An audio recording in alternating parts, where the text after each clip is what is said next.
right, so on the pentagram, there's a total of 5 angelic stations which were filled at the time of your birth. Your pentagram represents you. The head is on the top, the right and left arms are there, the right and left legs are there, and your torso is there. So it represents you. And so these angels represent the angels that were present at your birth. And so you're going to, when you make your pentagram, you're going to be filling in the appropriate planetary symbols for each angel. So I've given you an example on page, whatever that is, 16, I think, what it might look like. So that person would have had their sun in Aries, because they've got the Mars sign down there where the sun sign goes, the sun angel goes. Their moon is in Sagittarius because they've got on the left one where the moon goes is Jupiter.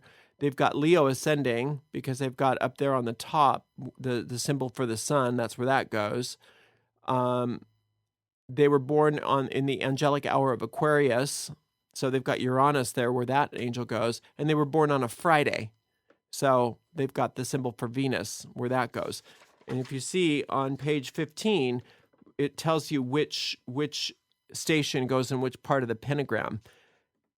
So you can just, first of all, what I would do is just take a piece of paper and make a list. Okay, my solar angel is this. My lunar angel is this. My ascending angel is this. My angel of the day is this. My angel of the hour is this. And just keep a list so that you don't forget what you're doing. And then what you'll do is you will take a piece of paper or card stock, and you will draw the pentagram on the day of the week that is ruled by either your solar or lunar angel. So again, those are your two biggies. So you could, you could use either one. So if you say your solar angel is Ariel and your lunar angel is Michael, and you decided to do Ariel, then on Saturday, then when you draw your pentagram, you'll want to draw the outline of the pentagram in a color of Ariel, which for Ariel could be either electric blue, which works beautifully, or rainbow, which means that you could do a different color for each stroke of that pentagram. If you're one of your angels, say your solar angel is Anael, then you'll do it on a Friday, and maybe you'll you'll do the outline of the pentagram in emerald green. Maybe you decided to use your lunar angel, who happens to be Sachiel, and so in that case, maybe you would want to do the outline of the pentagram in purple or royal blue. So whatever, but use the same color as the day of the week that you're working on. So don't mix and match. Do one or the other for this. They're fine with it, whatever you decide to choose. Then what you're going to do is you're going to fill in each of those stations. So you'll put the ascending angel in that top portion. You'll put the symbol of the planet in a color of the angel, and then what I do is I just color in the background in a lighter shade of one of the angelic colors that rule that. So let's say you had Michael was up there. You might do you might get some gold paint or ink and do gold symbol of the sun, and then just lightly color it in with gold or orange, or vice versa. You might do orange. You might do an orange symbol of the sun, and then just color in the background of that section, of that little triangle, that section that's inside the lines with one of the other colors, or with a lighter version of that color. That's why I like using crayons, because you can color in really, really lightly, into this stuff. You can color it in first and then put in your symbol. That's probably easier, actually. However you want to do it. So you're going to do that for each of those stations around the pentagram, and then you'll put your name in Theban script in the center. And you can do that however you want. You can use, if you wanted to do the background of the torso in the color of your lunar angel and your name maybe in your solar angel, that's fine. If you wanted just to do it in black and leave the background white, that's fine. It's really up to you how you want to do that. It's your pentagram. But what you're doing is you are basically dedicating this symbol of you, this 5-pointed star, which is a symbol of you, your head, your hands, your legs, and your torso, to the angels that were present at your birth. And what you can do is have that like on your altar anytime you're working magic with the angels. Or you can have it, some people put it in a frame. That's fine. You can do that if you want to do that. Some people have two, one that they frame and one that they don't frame so that they can use it for their magic.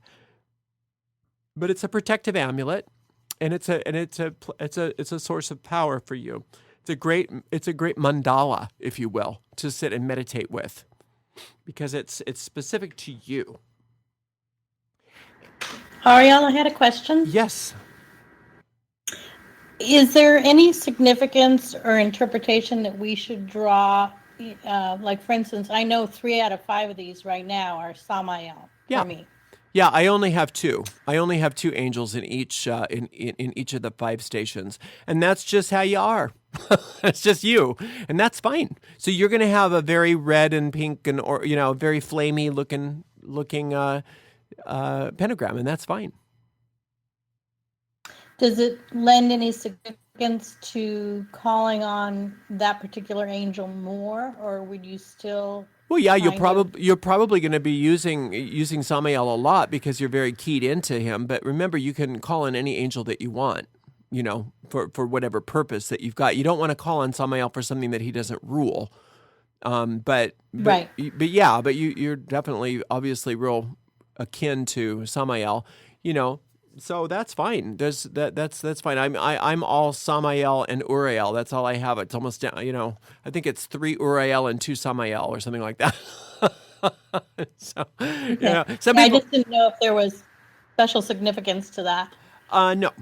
I mean, there is. I mean, the significance is that you have more of an affinity to that angel, whereas I have more of an affinity to Uriel and then Samael, but that doesn't mean that I don't love working with the other angels too, and that's fine. Yeah, that's just fine. Some people have 5. Some people have 5, but a lot of us have 2 or 3. And that's normal. I haven't met anybody that has 1, but I'm sure they exist. So, all right. So then, one of the ways that you can use this is for healing yourself. Remember, this is your pentagram. So you're going to use this for healing your own body. You're not going to be using this to heal other people. And it's pretty cool how you do this, and you can take this you can take this idea and kind of expand on it as you will, but it's great for healing. One of the things you can do is figure out which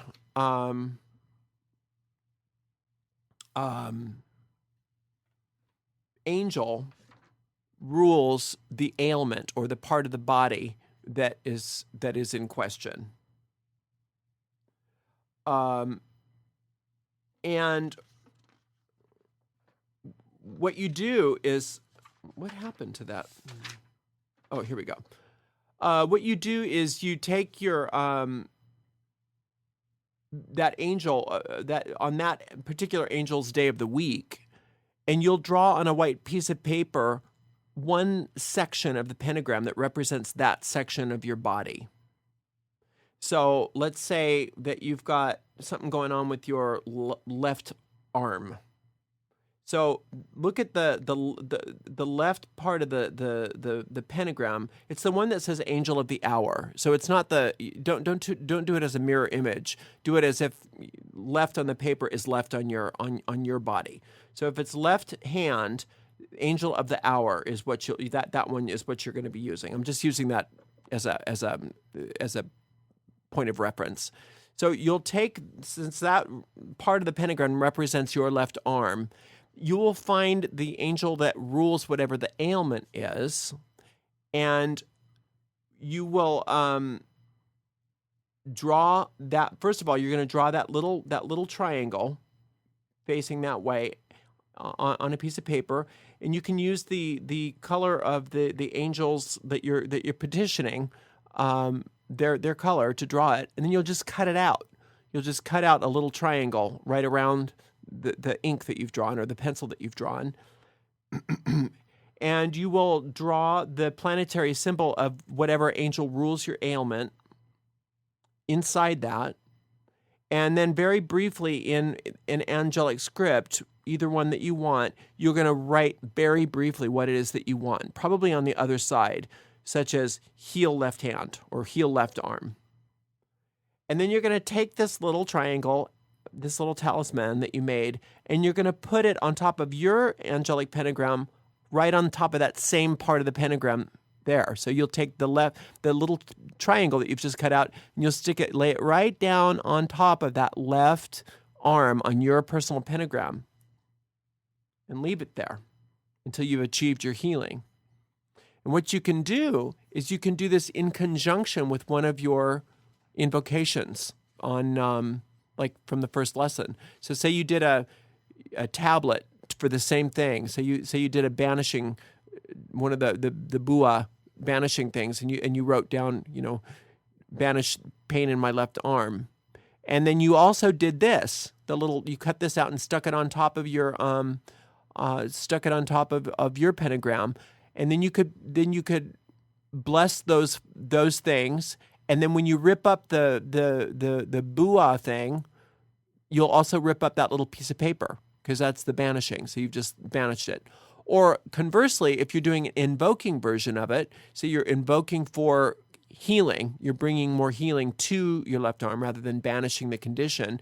What you would do then is, when you've done the tablet of the moon, the invoking tablet of the moon from the first lesson, you would have taken this little triangle, stuck it on your personal pentagram, and then placed your invoking pentacle of the moon on top of those two things, and leave it in place until the following new moon. And then you'll destroy the moon tablet plus that little triangle.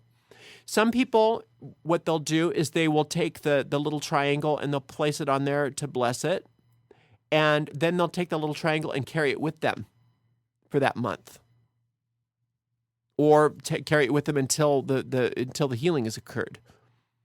So again, this is, you're going to have to start using your own ingenuity, but you can see how there's many different ways that you could use this in addition to healing. Say you wanted to do something that's your heart's desire. Well, then you might use the torso center of the pentacle, and do a planetary invocation for that. Or maybe you're wanting to get inspired. So to you, that would be the head, because you're wanting an inspiration for something. So you would use the head and make the little triangle of the top part of the pentacle, and maybe, I don't know, for what you want. Maybe it's artistic inspiration. So you might use Ariel and do a symbol of Venus in that, and use that. You could either do that in conjunction with one of your lunar invocations, or all by itself. And you can take that little piece of paper and leave it on your altar, or you can bring it with you, carry it with you, or you can put it in your pillowcase and sleep on it, so that you have, inspiration. So many different ways that you can start utilizing these techniques that aren't dogmatic. Does that make sense, kind of what I'm saying? Does everybody understand what I mean by taking one little section of the pentagram? You can maybe just take that one torso. Like if you look on the last page of the lesson, page 17, I've shown you what the little sections would look like all by themselves. So that torso would be that shape in the middle.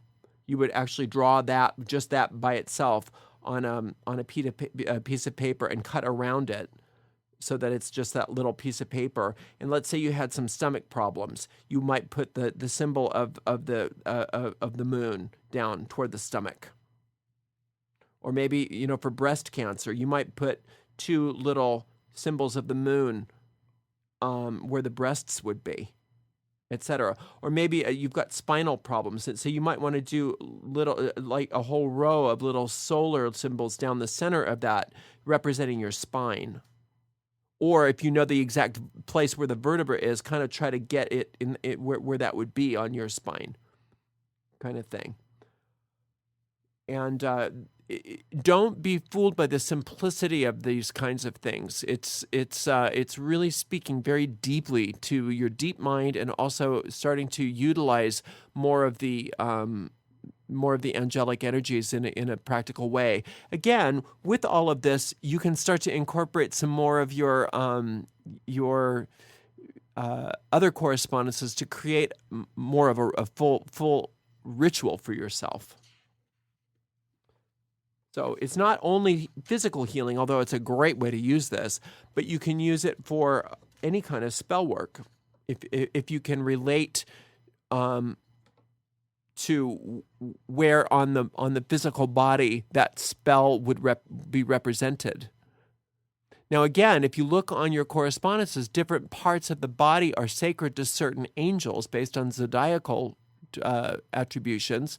So you could use that part of the body that is being represented by the pentagram just as their sacred place, and use it just as more of a general spell casting. So, for instance, the feet being Jupiter, you could easily do.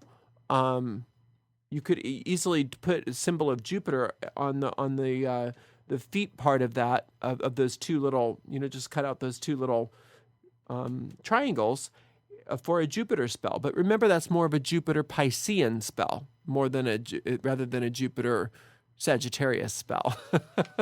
Hopefully that's not getting too complicated. So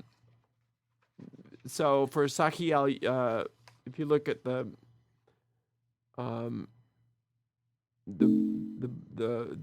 anatomy, it's showing that it's the right leg, the liver, the feet, and the ankles. So, if somebody that's got liver problems, that's who you would call on. Et cetera, et cetera, et cetera. Okay, so that's what I have so far for this week, but I usually leave a little bit more time for questions, but you guys aren't the chattiest of all, so we tend to get done a little faster than normal. Do you have any questions?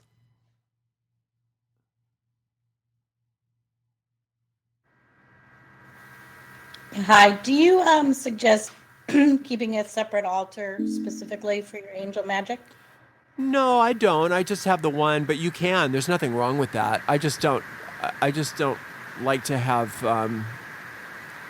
too much going on in my own personal space. So I only have the one, but you can definitely do that if you want to. There's nothing wrong with it. Yeah, however, whatever. Well, my thought was to move the items that I have on my current altar to another location when I'm doing my angel magic, and then move them back when I'm done.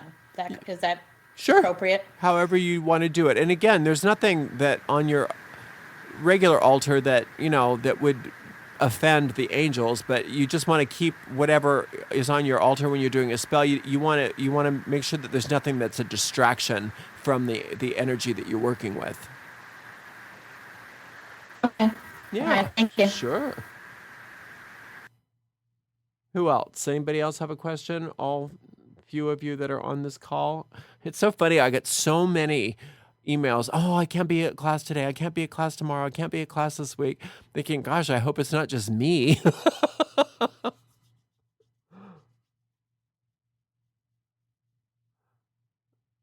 All right. Well, this has been fun, and like I said, we're not having class this next week. So, but we will have class the following Sunday, like always.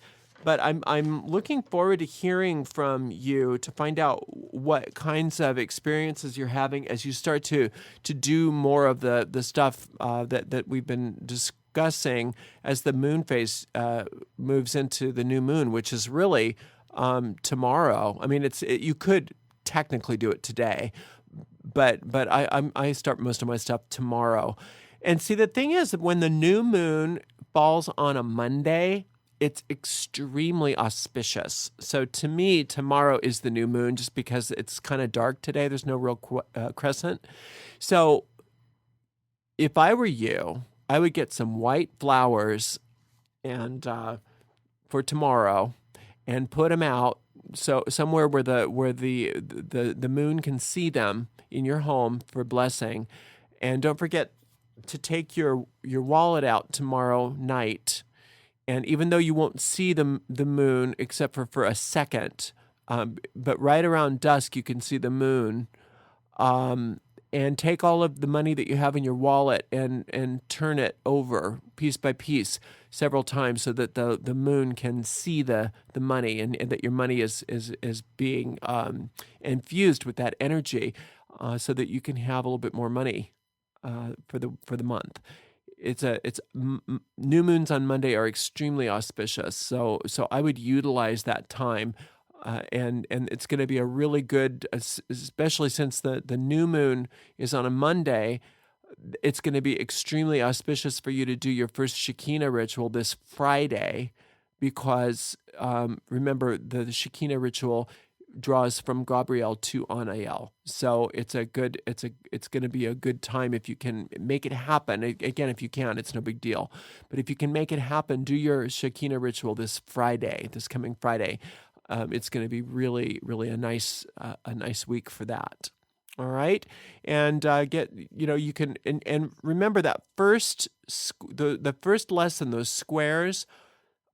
It's not like we're graduating away from those as I'm giving you this other stuff. Those are always great to do. I mean, those are very, very powerful. So feel free to use them as much as you want to. You don't have to feel like, oh, that's just the first week and, there's some sort of beginning magic. It's not. They're very, very powerful rituals. But you're going to, I think, really enjoy working with all of these techniques. And like, I don't remember who it was that said that it's a little different than probably most of the stuff that you've learned from me, but it's very powerful. And just get used to making the figures. Use the power of the diagrams and the figures. They are very, very amazing what you can accomplish with a simple diagram. So don't let it intimidate you. It doesn't have to be a work of art. Just try to get this stuff done, at least a little bit every month, so that you can get used to working with it and see what kinds of energies and results you get. Working with these angelic energies is very unique and very powerful and very healing, but it takes a little time and a little practice before it starts to really happen for you. So don't do it like once or twice. I would give it some time and really work with it for a while. All right, unless anybody has any more questions,